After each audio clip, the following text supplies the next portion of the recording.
Now that a day has passed, the FBI is asking for any information regarding the identities of individuals who were part of the angry, violent mob that breached the Capitol building and then proceeded to vandalize congressional offices and threaten congressional lawmakers who had to evacuate and then shelter in place.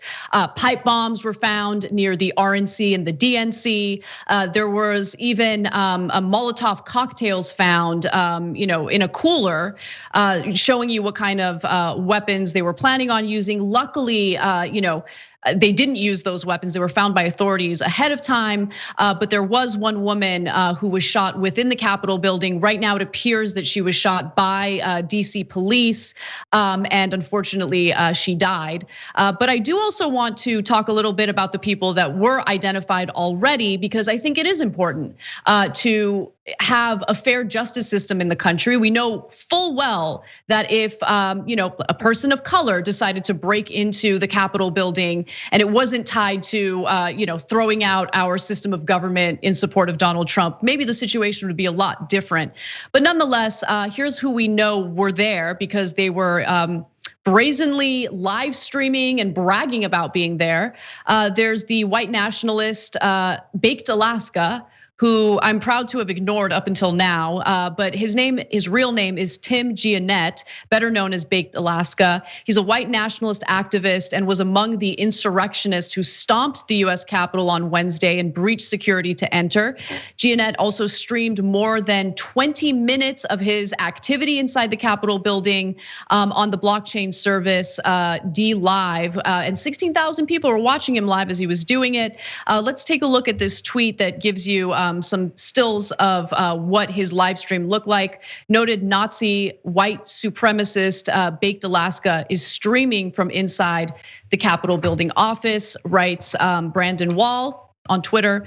Nathan Bernard also shared some information about who was there. Holocaust denier Nick Fuentes and neo-Nazi loser Baked Alaska both live streamed from Pelosi's office after storming the Capitol. Neither have been arrested. And to give you some more info on all this, at one point, according to Insider, he suggested he would sleep inside a lawmaker's office. He's talking about Baked Alaska here, and used the desk phone to call President Donald Trump. At another point in the stream, a police officer inside the building appeared to be taking selfies with the rioters, a video that we showed you guys. And then one other thing for all the right wingers who are trying to pin this on the left or Antifa, I want to show you one of the people who decided to be part of this disgusting effort. He's wearing a shirt, a hoodie specifically, that says Camp Auschwitz. Just giving you a sense of what Trump and his supporters represent. Absolutely disgusting, hideous behavior, and there should be consequences for this. Absolutely, this was criminality, and they should be held to the same standards as anyone else who would do the exact same thing. Well, I have a little bit of breaking news on this too, Anna. But before I get there, let me just note, this is a side note, but really important. That sweatshirt about Camp Auschwitz, it's not an outlier. People that have talked to Maga guys, including Walter Masterson, who I interviewed here, but many others too, they say both on camera, but especially when you turn the camera off, when you ask them who's really at fault, they say the Jews. So watch out. Over the next 4 years, anti-Semitism is going to be, unfortunately, on a significant rise as this far right-wing guys get more and more angry, more and more frustrated.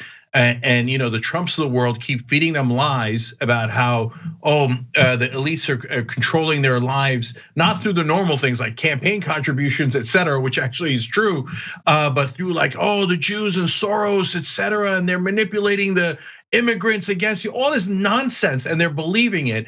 So that's a really dangerous, toxic stew that they're cooking up there.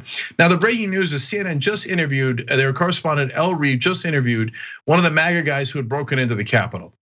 She asked, why'd you do it? Well, first thing he said was, well, Rudy told us to do trial by combat. So we did trial by combat. There you go, okay? But then he went on to say this.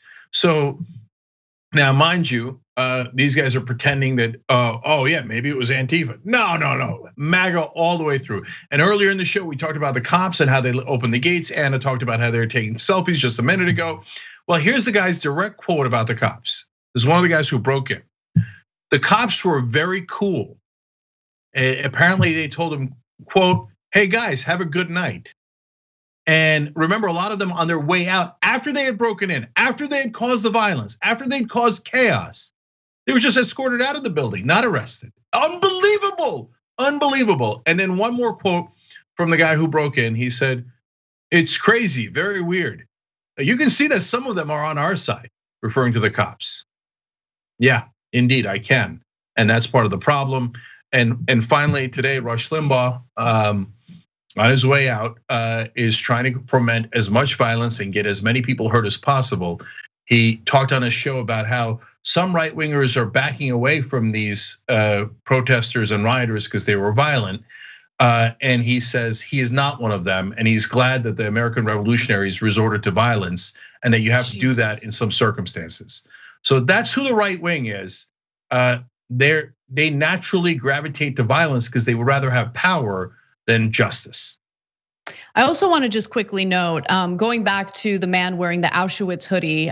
Yeah, there was a guy wearing an Auschwitz hoodie. I have no doubt that there's anti-Semitism within this group of rabid Trump supporters. But some of you might have also noticed in wide shot photos of the crowd that there were also, I spotted at least one Israeli flag, which I just don't get it. Like, I don't get how you could have so much pride and love for Israel and then associate yourself with a group of people who are openly anti-Semitic, so much so that one of them feels comfortable enough to celebrate what happened in Auschwitz. Like, it's unbelievable.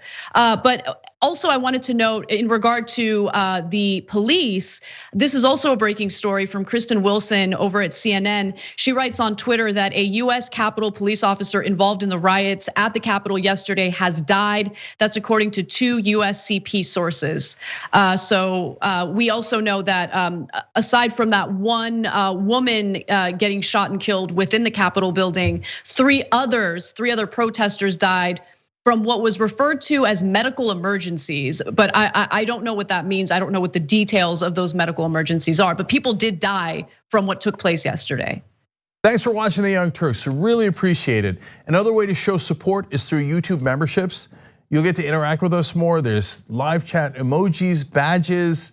You've got emojis of me, Anna, John, JR. So those are super fun. But you also get playback of our exclusive member-only shows and specials right after they air. So all of that, all you gotta do is click that join button right underneath the video. Thank you.